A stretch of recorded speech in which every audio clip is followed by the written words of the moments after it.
Vous venez de répondre au questionnaire de vos connaissances en matière de déontologie. Alors je vous en félicite. Donc certaines questions ont dû vous déstabiliser, peut-être vous faire douter, ou vous-même vous remettre en question.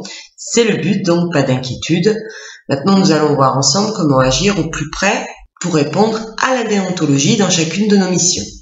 Donc l'article 1 du décret, relatif toujours bien évidemment à la déontologie, a pour vocation d'énumérer quels sont les professionnels concernés par cette loi.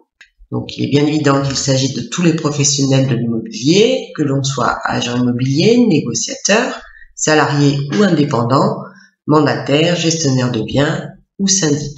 Nous allons voir ensemble comment agir au plus près de la déontologie en abordant donc le premier commandement et non des moindres puisqu'il s'agit de l'éthique professionnelle. Ce commandement abordé dans l'article 2 s'adresse à tous les professionnels de l'immobilier. Donc ces professionnels doivent exécuter leur profession avec conscience, dignité, loyauté, sincérité et probité. Par leur comportement et leurs propos, les professionnels s'attachent à donner la meilleure image de leur profession. Ils s'interdisent tout comportement, action ou omission susceptible de porter un préjudice à l'ensemble de notre profession. On est clairement dans une déclaration d'intention pour la valorisation de notre profession. Alors bien sûr, chaque professionnel de l'immobilier revendique bien faire son métier ou en donner la meilleure image possible. Mais est-ce vraiment le cas dans certaines situations? Je n'en suis pas sûre. Donc voyons quelques exemples d'attitudes à proscrire ou à prescrire lors de l'accomplissement de nos missions face à nos clients. Alors par exemple, lors d'une visite, on a tous été confrontés à la fameuse question: est-ce qu'il y a d'autres personnes qui sont intéressées par ce bien? Alors on a pour habitude de répondre ben oui, parce que si on peut penser que si on dit non, ça veut dire que personne ne veut de ce bien. Alors on est tous, à mon avis, poussés à dire ben oui, on a plein de personnes, etc. Donc non, maintenant on va essayer d'agir avec une éthique professionnelle, c'est-à-dire de dire, alors on va évincer bien évidemment cette question, on n'y répond pas, on dit simplement, écoutez, la seule question que vous avez à vous poser, c'est de savoir si ce bien peut correspondre à votre demain, si vous avez envie de construire ensemble, alors s'ils sont plusieurs, si vous avez envie de construire un demain dans cette propriété. Toutes les autres questions, elles m'appartiennent, c'est mon boulot, votre seul boulot, c'est de vous poser: est-ce que j'ai envie de vivre un demain dans cette propriété? Ainsi, vous allez d'une part asseoir votre professionnalisme, vous ne serez pas obligé de mentir, donc vous conserverez votre dignité et bien sûr votre probité.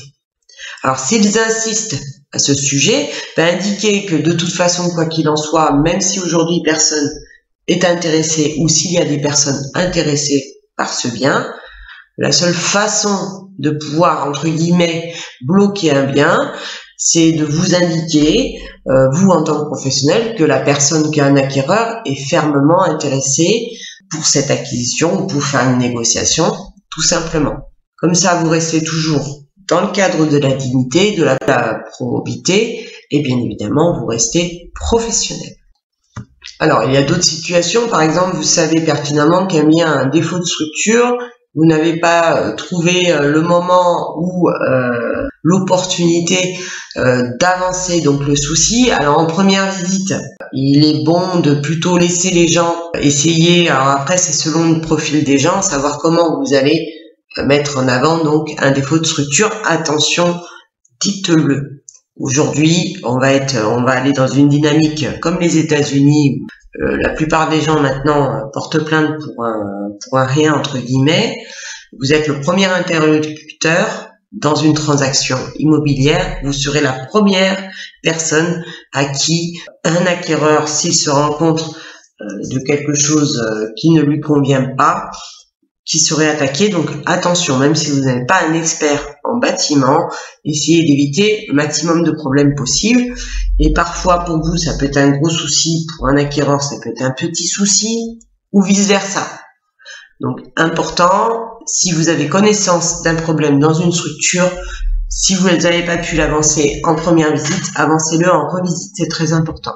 En plus, si vous êtes tout à fait possible lors de l'entrée d'affaires de commencer à faire des démarches auprès de professionnels pour avoir la réponse ou plusieurs solutions pour pallier éventuellement un chiffrage, pour pallier un désagrément.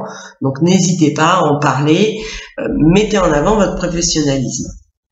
Alors bien évidemment, nous sommes confrontés à de diverses situations de problématiques lors de chacune de nos missions.